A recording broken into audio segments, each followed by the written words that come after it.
بسم اللہ الرحمن الرحیم۔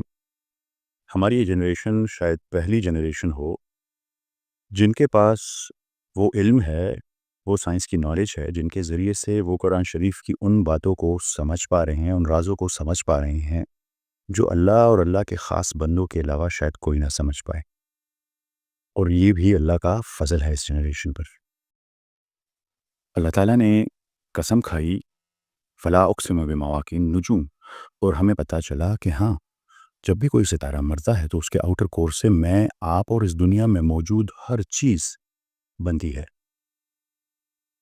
پر انر کور کا کیا ہوا؟ اگر اللہ تعالیٰ نے اسے عظیم قسم کہا ہوا ہے تو انر کور میں بھی کوئی راز ہوگا۔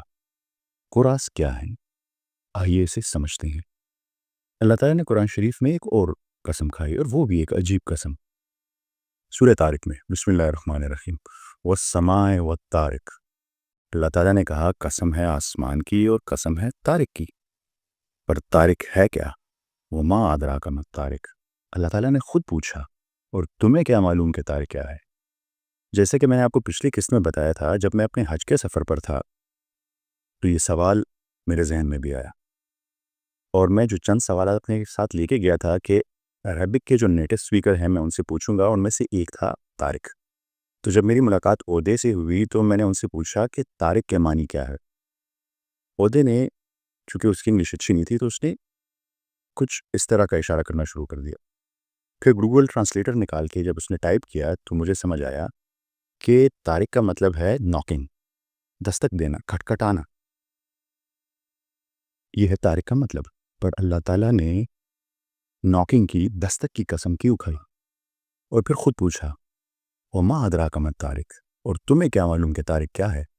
اور پھر جواب دیا النجم الثاقب۔ نجم کہتے ہیں ستارے کو، ایک ثاقب ستارہ ہے۔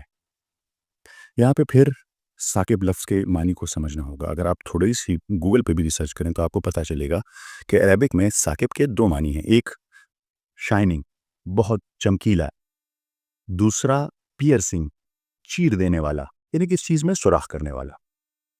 اب بات انتہائی دلچسپ ہو گئی ہے۔ اللہ تعالیٰ نے قسم کھائی طارق کی، یعنی دستک دینے والے کی، ناکنگ کرنے والے کی، اور پھر کہا کہ یہ ایک ستارہ ہے جو بہت چمکیلا ہے اور چیر دینے والا ہے، سوراخ کر دینے والا ہے۔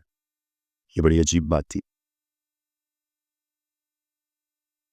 حال ہی میں سائنسدانوں نے ایک ستارہ دریافت کیا ہے، اس ستارے کا نام ہے پلسر سٹار۔ آپ کو یہ پتا ہوگا کہ خلا میں آواز نہیں ہوتی، تو خلا میں آواز سننے کے لیے انہوں نے ایک طریقہ ایجاد کیا جسے سونیفیکیشن کہتے ہیں۔ سونیفیکیشن کے ذریعے سے ڈیجیٹل سگنلز کو ساؤنڈ میں ٹرانسلیٹ کیا جاتا۔ تو انہوں نے جب پلسر کی آواز ریکارڈ کی تو وہ بالکل ایسے آواز تھی جیسے دروازے پر دستک دی جاتی ہے، ڈگ ڈگ ڈگ ڈگ ڈگ ڈگ۔ آپ ذرا سنیے اس آواز کو۔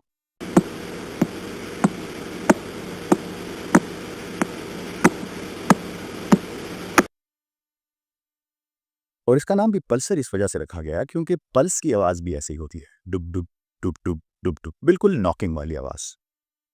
دوسری پراپرٹی اسٹار کی کیا ہے؟ پلسر کی دوسری پراپرٹی یہ ہے کہ یہ انتہائی برائٹ شائننگ سٹارز، اتنے شائننگ سٹارز ہیں کہ سورج جو روشنی 10 ملین ایئرز میں پیدا کرتا ہے، یہ چند لمحوں میں اتنی روشنی پیدا کرتی، اور اسی وجہ سے پلسر سٹار انتہائی برائٹ ترین ہمارے کاسموس کے سٹارز ہیں۔ ایک دستک دینے والا وہ طارق، دوسرا انتہائی برائٹ۔ پر تیسری بات رہ گئی۔ تیسری بات ہے کہ یہ ستارہ جسے ثاقب کہا گیا ہے قرآن شریف میں، اس میں ایک معنی ہے اس کے پیئرسنگ سٹار، سوراخ کر دینے والا۔ اس کا کیا معنی ہے؟ پہلے تو آپ سمجھے کہ پلسر سٹار ہے کیا۔ پلسر سٹار بیسیکلی ایک نیوٹرون سٹار ہے۔ نیوٹرون سٹار انتہائی ڈینس سٹار ہوتے ہیں۔ ڈینس سے مطلب انتہائی بھاری۔ اگر میں آپ کو کمپیریزن کے لیے بتاؤں تو نیوٹرون سٹار کا ایک چمچ ہماری زمین کے ماؤنٹ ایوریسٹ کے ویٹ سے زیادہ ہوتا ہے، اتنا ڈینس ہے نیوٹرون سٹار۔ اور Pulsar stars basically neutron stars ہیں۔ اب آپ کو یاد ہوگا میں نے آپ کو ایک قسم میں بتایا تھا کہ آئنسٹائن کے مطابق ہمارا جو اسپیس ٹائم ہے وہ ایک فیبرک کی طرح ہے، وہ ایک چادر کی طرح ہے۔ ایک چادر کو جب آپ اسٹریچ کرتے ہیں اور اس پر کوئی بھاری چیز رکھتے ہیں تو وہ نیچے کی طرف دب جاتی ہے اور اس میں ایک کرو بن جاتا ہے جو گریوٹی کا سبب بنتا ہے. اب اسی چادر پر اسپیس ٹائم فیبرک پہ جتنی بھاری چیز رکھی جائے گی اتنا ہی زیادہ وہ کرو ہو جائے گا. زمین تھوڑی بھاری ہے تو تھوڑا کرو، سورج تھوڑا زیادہ بھاری ہے تو تھوڑا زیادہ کرو، نیوٹران سٹار بہت زیادہ بھاری ہے تو بہت ہی بڑا کرو بنا لیتا ہے. اور نیوٹران سٹار وقت کے ساتھ ساتھ گھومتا رہتا ہے اور اپنے آس پاس جتنا ماس ہے اسے گیدر کرتا رہتا ہے، گیدر کرتا رہتا ہے اور بھاری ہوتا جاتا ہے اور بھاری ہوتا جاتا ہے. اور ایک لمحہ آتا ہے جب وہ اسپیس ٹائم کے اس فیبرک میں سوراخ کر دیتا ہے، چیر دیتا ہے اسے، پینیٹریٹ کر دیتا ہے اسے، اور اس سے بنتا ہے بلیک ہول، جو آج کے سائنس کی ایک بہت بڑی مسٹری ہے. وہ کس سے بنا؟ نیوٹران سٹار سے.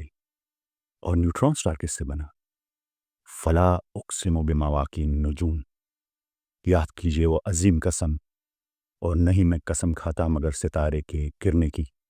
جب ایک عظیم، ایک بڑا ستارہ گرتا ہے، ٹوٹتا ہے، تو اس کے آؤٹر کور سے میں، آپ اور اس دنیا میں موجود ہر چیز بنی، اور اس کے انر کور سے کیا بنا؟ Neutron star. اور اگر ستارہ بہت بڑا ہو تو ڈائریکٹ مرنے پر وہ بلیک ہول بن جاتا ہے. تو جو پلسر سٹار ہے وہ سمائے و طارق، وہ ایک نیوٹران سٹار ہے. اور نیوٹران سٹار کیسے بنا؟ جب ایک ستارہ ٹوٹا اس کے انر کور سے بنا پلسر نیوٹران سٹار، اور اس سے پھر بنا بلیک ہول. بلیک ہول کیا ہے؟ اگر اللہ تعالیٰ نے اسے عظیم قسم کہا ہے تو اس میں اور بھی راز ہوں گے. کیا بلیک ہول ایک راستہ ہے؟ کیسے کوئی چیز گزر سکتی ہے؟ کیا قرآن شریف نے اس کے بارے میں کہیں اور بھی ذکر کیا ہے؟ اس کے بارے میں بات کریں گے ہم اپنی اگلی قسط میں. آپ سب کی سماعتوں کا بہت بہت شکریہ. ملتے ہیں اگلی قسط میں. اللہ حافظ.